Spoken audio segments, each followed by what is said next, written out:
I'm Jo from So Creative in Petersfield, and today we're looking at the introductory Brother range of sewing machines. And these are a lovely, lightweight, super easy machine to use, and we're looking at these first three within the sewing machine range. There is the L14S, the LX17 and the LX25. They're lightweight, they're great for classes. The LX17 and the L14S are so simple to use. You literally just turn the dial on the stitch selector to find the stitch that you want to use. We are going to be demonstrating the LX17 with winding the bobbin and threading, and that will be applicable to all of these same models. And we will be showing some stitching on the LX17, but also showing the difference with the LX25, because the LX25 has a stitch length also, an adjustable stitch length.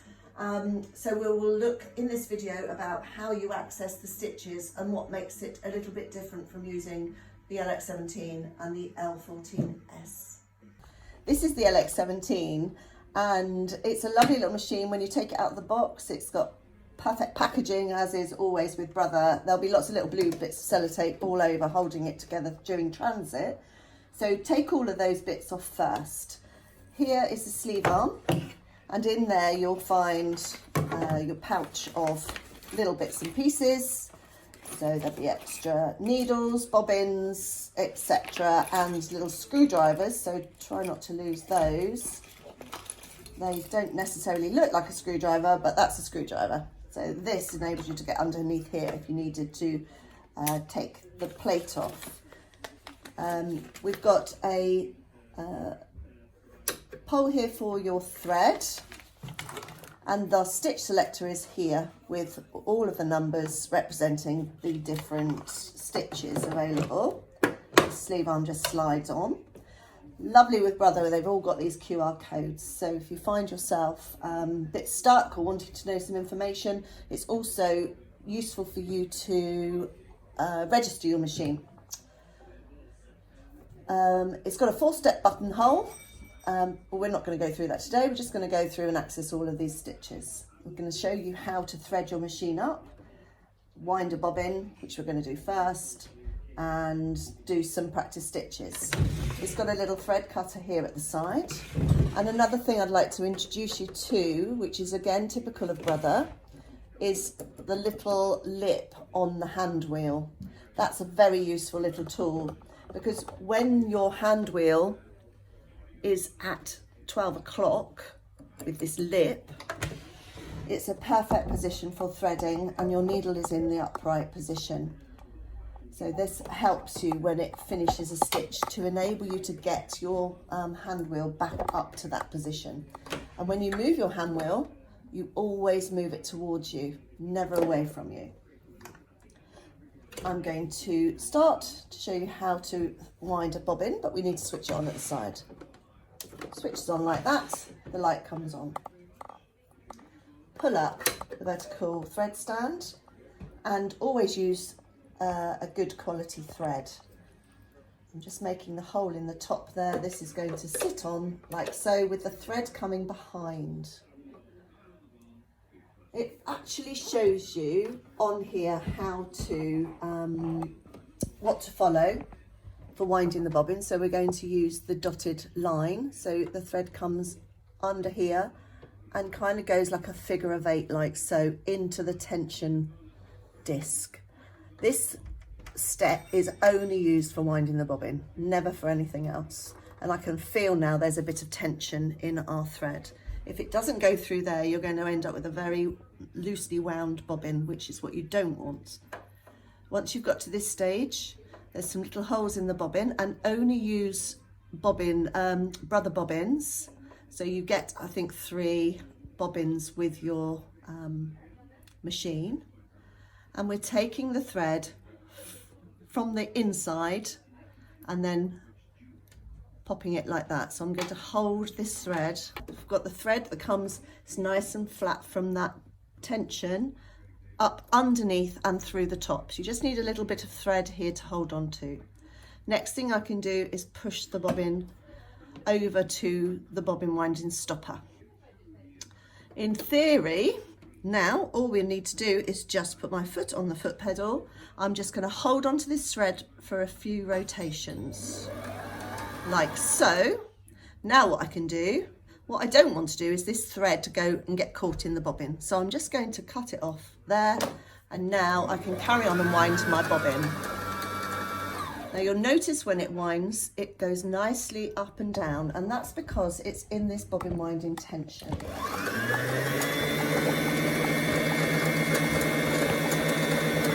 That's probably enough for now, but what would happen is the thread would reach this buffer here and it wouldn't overwind. It just would keep just going whirring around.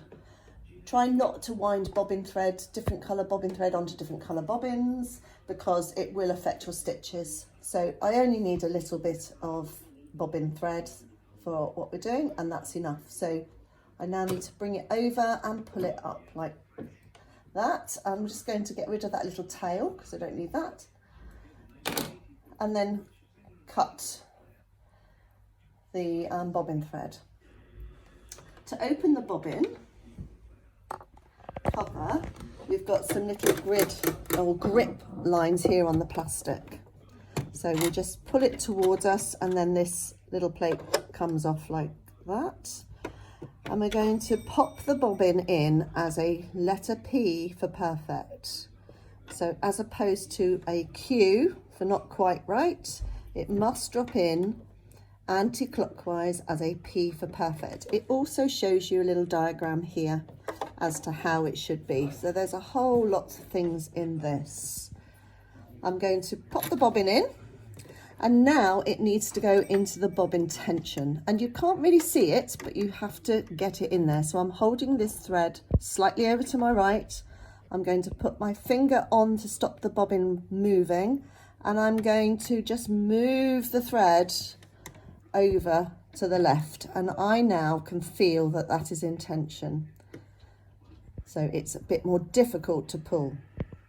I'm going to leave it like that with the bobbin cover off, because we need to bring the bobbin thread up, and to do that I need to thread the needle. To thread the machine, we'll leave that just in its place, and we're now following the instructions for the solid line. So I'll show you that again. It goes behind this little spring. And what is a crucial thing is we must make sure our presser foot is in the upright position. When our presser foot is down, the tension discs in there are closed, so our thread won't be in tension. So our presser foot must be up.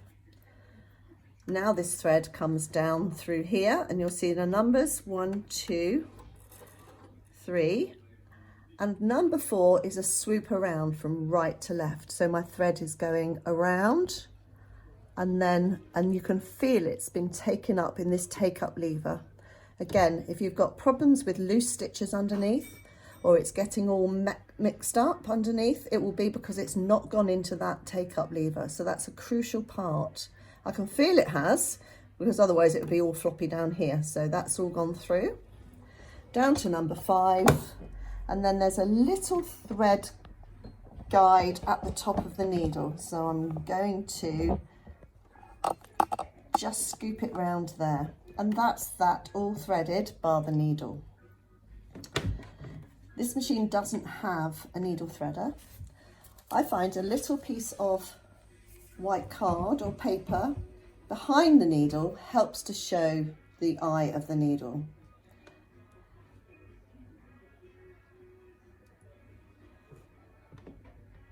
At this stage, you can actually put your presser foot down if you want a little bit more room, and I'm going to just cut the thread sharply at an angle. The needle threads from front to back.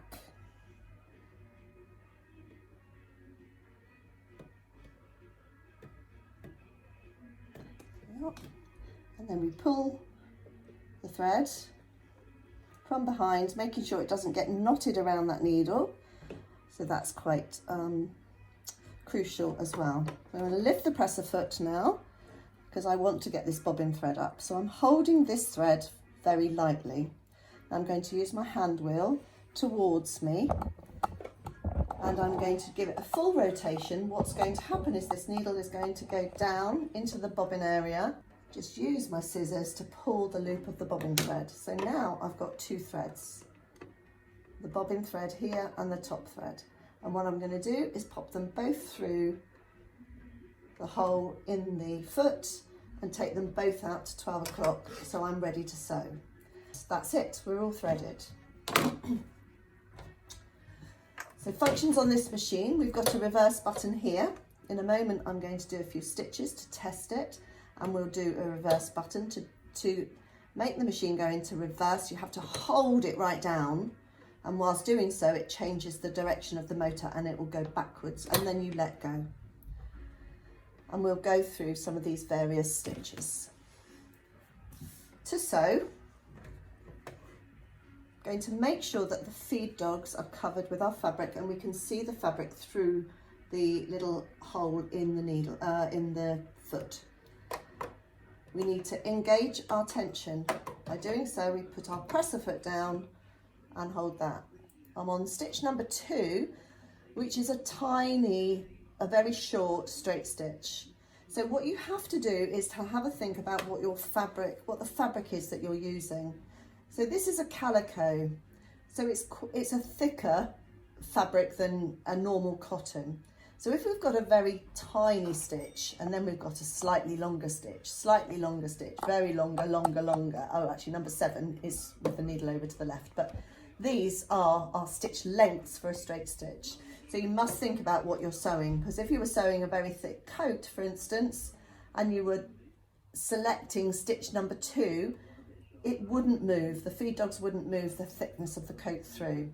This is a calico, so I'm going to select stitch number 3, I think will be fine. So I'm just going to move up a notch to number 3. There, that little pink line is showing us where that is. If I was sewing a lawn or a chiffon, then maybe stitch number 2 would be fine. The best thing is just to give it a go, and if the fabric feeds through, then it's okay. That feels as though it's feeding through okay. My bobbin's not in tension.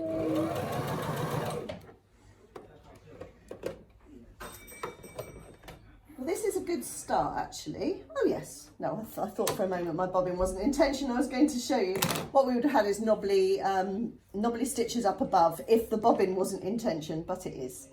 So looking at that with this calico, that stitch length is okay. I perhaps would choose a slightly longer one. So if we go to number 4, I think we won't have any of these tiny little gathers which we've got there. I'm going to do a few stitches and then do a little reverse. And then hold down the reverse, it goes backwards, let go, it will go forwards. Hold down, go forward. So this helps, and then always make sure that this hand wheel is at 12 o'clock, and then you can easily pull it out. We can use the thread cutter at the side, and there we are. That's a better stitch length for this calico. So I'm just going to trim these threads off.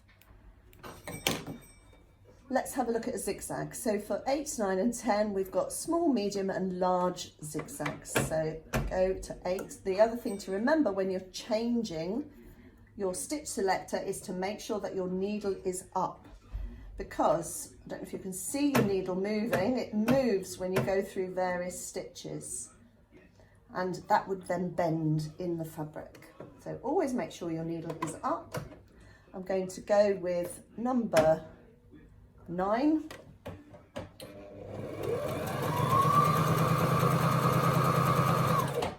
I can do a little reverse on that to secure it. Bring my hand wheel up to top position and then pull it out. Oops, I could use my thread cutter at the side and I forgot. There we are. So that was quite a good thread, good stitch for the calico. If we go now to say number 15, which is a little decorative stitch, what will happen here is automatically in here it will take the stitch length closer together.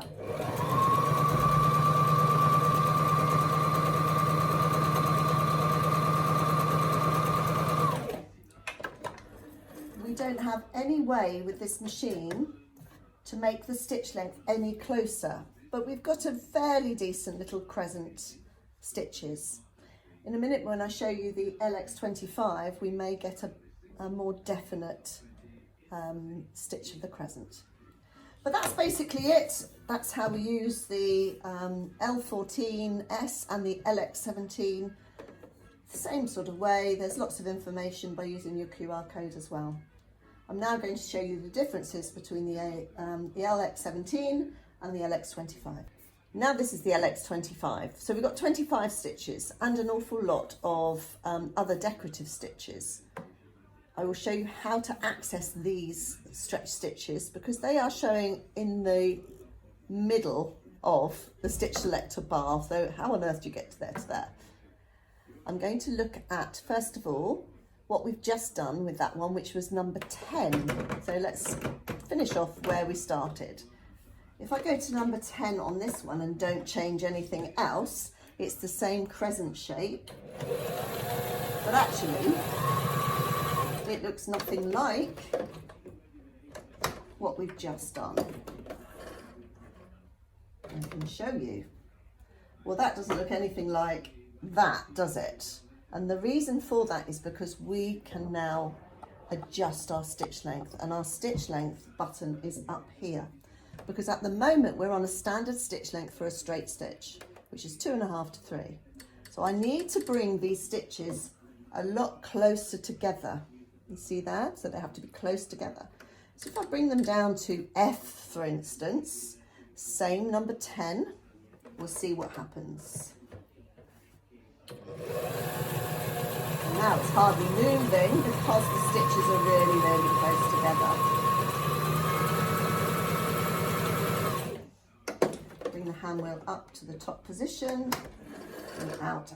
So now what you can see is we've got probably an even better and closer option than that one because our stitch length is really close together.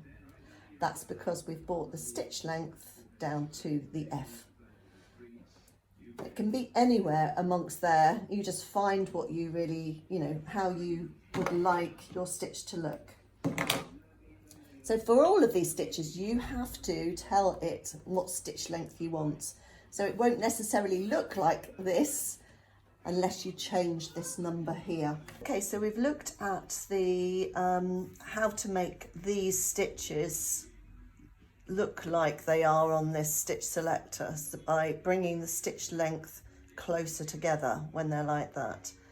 Obviously, if we left this on F and went to do a straight stitch or a zigzag, it's not going to be right. So you need to remember to put your stitch length back up to 2.5 to 3 for your straight stitches, and possibly, between 1.5 and 3, depending on what you're wanting to get out of your zigzag stitches. But we were on F, and now we're going to have a look at these stretch stitches. So you see they're in blue and it says SS, and they are identified here in the middle of the circle. To get to the SS, we need to tell the machine we want the SS stitches, the stretch stitches. So move the wheel all the way to the left and you'll see that it says SS. Now what's going to happen is the machine is going to recognise these stitches only. There's some nice stitches, such as a triple stitch here. Let's have a look at some of the decorative stitches. Go to number 20, which is showing as number 8 and 20. That is a decorative stitch, but also a stretch stitch.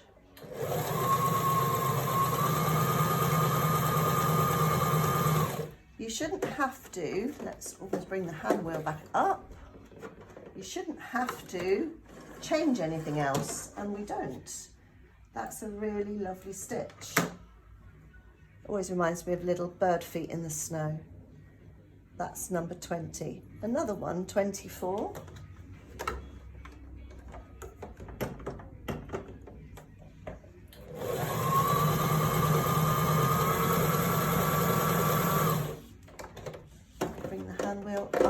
top. Use the thread cutter inside. And you can see there, lovely, either decorative stitches, they'll still work on stretch fabric, but also they can be used for quilting as well, because they're nice and far apart. That's basically it. That's the differences between all of the models. With the LX25, it's a little bit more robust. It's got a metal frame. You've got the ability to change the stitches by using this button here. I'm just going to put it back to a straight stitch. Now we're going to find number 3. I have to go all the way back. There's number 3. That's a straight stitch. I'm using a 2.5 stitch length for this fabric. I can use my reverse, bring my hand wheel up to the top and pull it out. There we are. So we're back on a straight stitch, and I've decided how long I want it. That's the introductory Brother range manual machines. Lovely little machines, and there's lots of support here as well. We are So Creative in Petersfield. We've got lots of Brother machines to come and play with. Always best to test drive, and hopefully these videos have shown you how, if you have purchased one, how to use it effectively. Please pop by and see us soon. Thank you.